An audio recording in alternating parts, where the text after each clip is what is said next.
praktek al-imsak atau menahan diri dalam ibadah puasa juga berisi pelajaran luhur bagi manusia tentang bagaimana menundukkan dan menjinakkan nafsunya.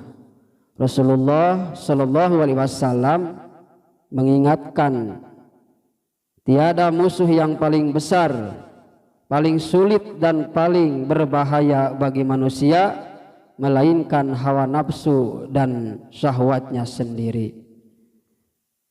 Sebagaimana Rasulullah dalam hadis yang berbunyi adua aduwika nafsaka allati baina jambaika, sungguh musuhmu yang paling berbahaya adalah nafsumu yang ada di dalam dirimu sendiri. Hadis riwayat Imam At-Tabrani.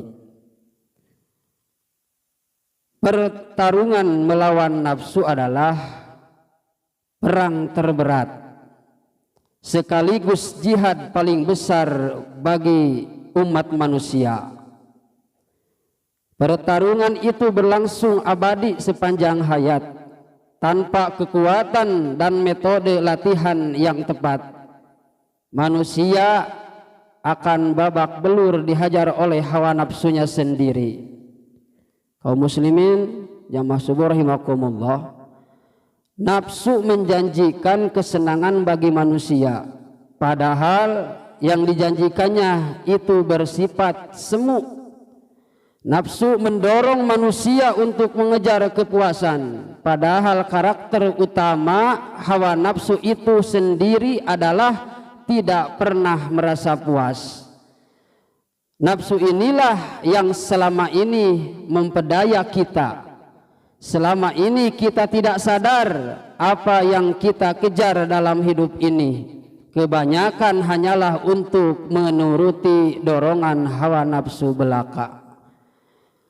Awalnya dorongan nafsu bersifat halus dan pelan. Jika dituruti lama-lama akan menjadi kencang, dan jika tidak dihentikan dorongan itu akan berubah menjadi pelampiasan kepuasan dan kesenangan yang lepas kendali. Inilah yang membuat manusia tergila-gila memperturunkan keinginan nafsu, mengejar kepuasan jasadiah, memburu kenikmatan syahwat. Manusia hanyut dalam kepuasan dosa, tak sadar umur kian menua.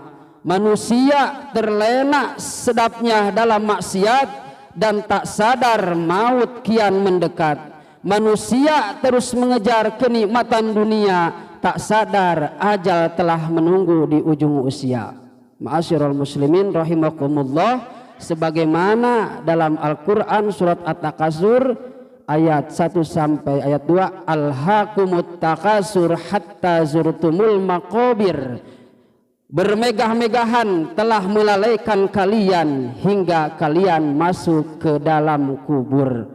Kaum muslimin jamaah subuh rahimakumullah, liciknya hawa nafsu sebagai musuh bukan hanya mempedaya manusia dalam urusan duniawi, bahkan juga hingga menyelinap ke dalam urusan ibadah.